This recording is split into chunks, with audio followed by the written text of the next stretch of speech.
Yeah. So KJ, just because we went to the same high school, he went in the early 80s. We graduated high school in 90.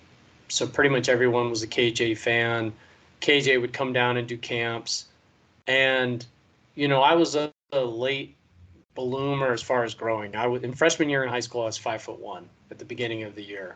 By the end of sophomore year, I was 5'9", 5'10", and I would grow. I actually grew all the way until I was about 21 or so, and I'm almost 6 feet tall now. But I remember being 5'9", 5'10", meeting KJ, going, "This guy must be phenomenal because he is just a shade taller than me." And the fact that he can dunk and how fast he is and how great of a shot he was. And he would come around and do camps and just warm up, just screwing around. And you were just in awe, like, wow, this is a real guy. He played on this court. He won city championships here. And man, he was just all world to us. So regardless, my friend Freddie wasn't a Cavaliers fan because of KJ. It just happened to be that KJ was there or got drafted by them. So he was super stoked. But yeah, Ron Harper was, he was great. And he goes to the Clippers, and like you said, he got injured, and then he became, one of the key pieces for those Bulls teams.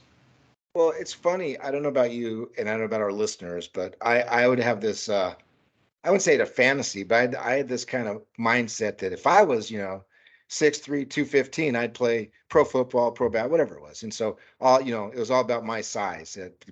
Because I was a small, short, slow person, that's what kept me from thriving in the pro leagues. And then when I got out of college, I had some friends who had a security company in Los Angeles, and we did concerts and games, and we did Ram games, and I got to be on the field.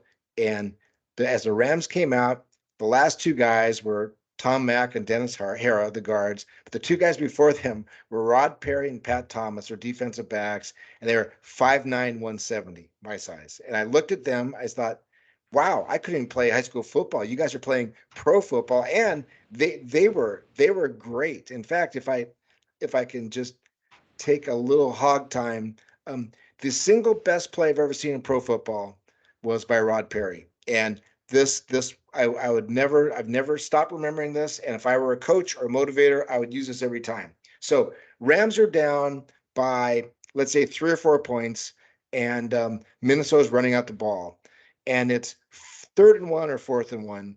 And if Minnesota gets a first down, the game's over.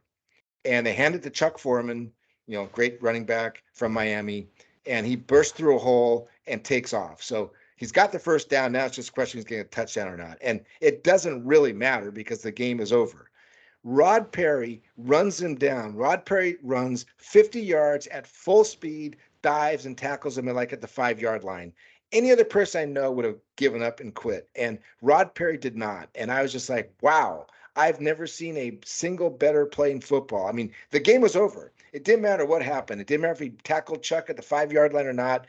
The game was over. And Rod Perry did not quit. He ran him down from a ways away. And it has my overwhelming admiration for that's what hustle and desire and of course skill. He could probably run a 4.5 40 do. But Rod Perry and Pat Tom's the same thing as you with KJ. I looked at them and thought, wow, I wonder what's my excuse for not being able to play high school football, much less pro football. So you got to football, and my guys, those early 80s Raiders. And for those that forget, Stabler gets traded from the Raiders to the Oilers. And they trade Stabler and they trade Casper for Dan Pastorini. That's a bad trade. And I was devastated. Like, really? Like, Stabler, obviously the myth, maybe not obviously, but the myth of Stabler was greater than the reality of Stabler. Let's put it that way. If you can go look at his stats, and the game was played different, so it's hard to compare quarterbacks from the 70s to even the 80s or especially today. But the myth of Stabler was so great in the Bay Area. And I have some family members that are that were very seedy characters and did prison time and, either were Hell's Angels or hung out with Hell's Angels. So Stabler was like, people loved him. And that crowd especially loved him. And he gets traded, and I'm devastated. And the Raiders start off, okay. Passerini gets hurt. And then here comes lumbering out former Heisman Trophy winner, former Stanford pretty boy, former 49er and Patriot failure, Jim Plunkett. And Jim Plunkett has to be the man with the biggest head and the smallest helmet. And he takes the Raiders and they win the Super Bowl as a wild card team. Kenny King, Mark Van Egan, Mad Stork, Alzado, and I'm in love. And those are my teams. And my guys, original Howie Long, not the version of Howie Long that everyone sees today, original Howie Long. But my two guys, Marcus Allen, and Todd Christensen. Those are my guys.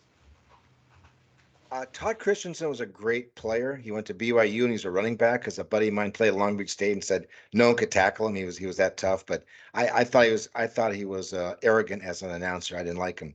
But Marcus was great. My Ram that I really liked. I mean, the old guy was Roman Gabriel. That was back in the day when that was in the '60s, and Rams were good, but they had to beat Baltimore, Johnny Unitas, and Green Bay, Bart Starr, and it just didn't happen. But the Rams were a great team. But in the '80s, we drafted Eric Dickerson. And getting back to your point of not knowing things, no one saw SMU play. I mean, it just didn't happen. I don't think I knew one person who had seen Eric Dickerson play when he came to the Rams. He was the number 2 pick. I have no idea who was number 1 pick. It was like, oh yeah, this guy. And we watched him. I remember he ran straight up. He didn't bob and weave. He was a straight up guy. And the Rams were okay. They weren't great, but they were good. And no one knew what to make of him. And I remember the Rams played the Jets in New York. And I think that was back in the days they played at Shea Stadium because they had the baseball infield, which was always fun to watch the guys get tackled on. And the Rams were playing. And the Rams never had very good quarterbacks, whether it's Vince Ferragamo or Pat Hayden. But anyways, they had a good offensive line.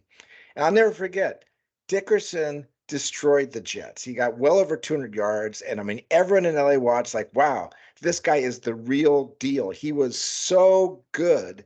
And it was so much fun watching him run. And of course, the Rams botched it. They traded him after 4 years, I think, to the Colts. But Eric Dickerson was a great player to watch. And he's one of these guys that, I mean, he changed the game. He turned the Rams from being a decent team to being a close to a championship team. I mean, they had to play the Bears back in the day when the Bears were really good with Ditka and the coach and Buddy Ryan and the defense that has 7 Hall of Famers on it. So I think back then the Rams had this guy named Dieter Brock, who was from Canada, and he was terrible. He was like Doug Flutie, but maybe an inch taller. And they just swallowed him up. But the Rams had Eric Dickerson, and he was a great player and very fun to watch. 85 NFC Championship game, Bears and against Dieter Brock. Dieter Brock just folds. All right, come on now. Eric Dickerson, 1983 draft. Who was the first round draft pick? 1983, the year of the quarterback. John Elway. The Raiders take number 26, Don Mosbar, USC center. Now, Long time.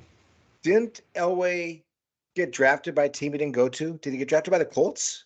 Got drafted by the Colts. And he just said, I'm not playing, and they trade his rights to Denver. And he got drafted by the Yankees, I think? Yeah. So he had some leverage. He could tell them, hey, buzz off because I might not play this sport.